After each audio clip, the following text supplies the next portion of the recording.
And now another special person, and I'm really pleased to be able to share with everybody. So anyone that takes care of a child with special needs is an extraordinary human who deserves recognition and support. Jen Taylor is magnificent beyond measure, and she's probably sitting there right now thinking, oh my God, me. Yeah. Pretty quickly you learn that Jen has had 18 kids, 7 of her own children, and 11 more that were either foster kids, adoptees, or emancipated children that she has brought into her life, her heart, and her home. Yes, that number is impressive, but not nearly as much as how she's raised those kids, most of which who are now grown, or at least partially moved out of her house. Some of the kids have special needs or medical conditions that require close attention and vast amounts of time and TLC. And there's no question that they're all special. And this is what was written, which I thought was funny. And by God, come hell or high water, they're all hers. So she is very involved. In fact, she's considered the North Star of her family. She stays calm, cool, and collected no matter what. If it's a trip to the court to advocate for one of her kids, a trip to the ER after someone's gotten banged up, or a trip to school to set up an IEP.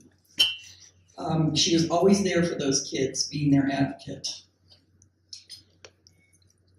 This person, that your nominator said, I have never heard a mom anywhere be as clear and loving to her kids, no matter what they've done, and have as clear boundaries as she does. I know that for some reason it was raining fire. Jen would be there in the middle of it, rocking a stylish asbestos helmet that she just happened to have in her bag, along with her running shoes, because without doubt that oxygen mask goes on her face first.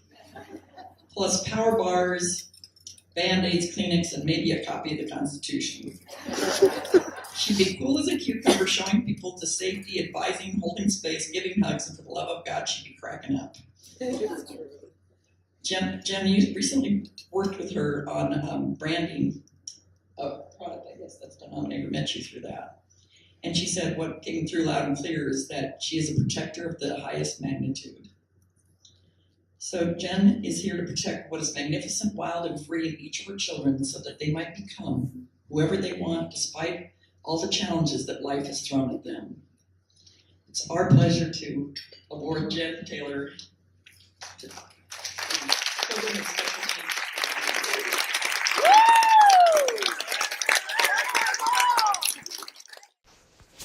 When I heard from Marcia O'Malley that she and Brynn Breuner nominated me for a Caregivers Award, I was overwhelmed.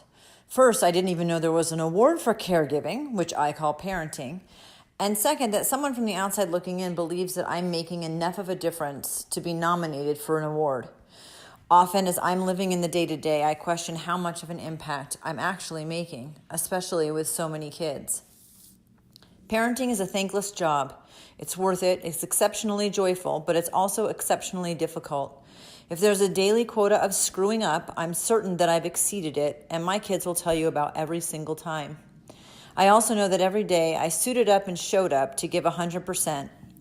Some days that effort looked and felt like a kick-ass 150%, and other days like a fraction. But regardless, I was there. My journey started in 3rd grade with my teacher, Carolyn St. Jean, who made such a significant impact on my life, I will carry it with me in the fibers of who I am forever. Carolyn made a difference in the lives of many, I am sure, but especially in the life of one, me. For a child bred in a world of dysfunction, in Carolyn's eyes, I was smart, beautiful, important, and unique. To her, I was worth it. I feel it so deeply that I want to do the same, make a difference to one. Making a difference to one became 18 children, which isn't a bragging right and wasn't a goal.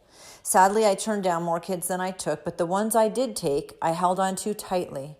I've weathered a few storms with those kiddos, including but not limited to kids born with drug addictions. Actually, out of 18 kids, 8 were drug or alcohol exposed. I dealt with failure to thrive, autism, fetal alcohol effect, a lung disease that's usually terminal but thankfully was not.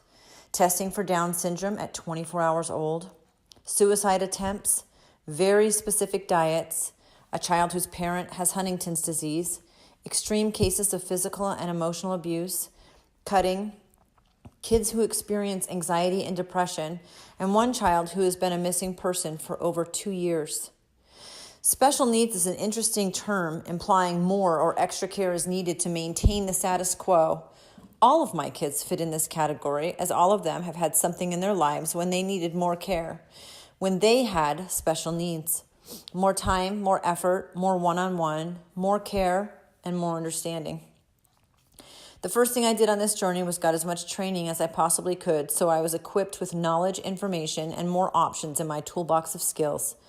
The next thing I did was learn to admit when I'm in over my head or a situation presented itself that I wasn't sure I had the skills to tackle alone, and I asked for help. The best way to tackle parenting is with a village. As an end goal, I wanted my kids to become adults knowing how to budget, how to cook, how to clean, and how to fix things. I instilled traditions for them to carry on. They know to treat everything as a grand adventure, that mistakes are a great way to learn, and frustration means an opportunity to grow. They know that I'll always love them and be in their corner, that what I am most proud of is being their mom. But most of all, without a shadow of a doubt, they should know that to me, they were worth it. Every single moment, they are worth it to me.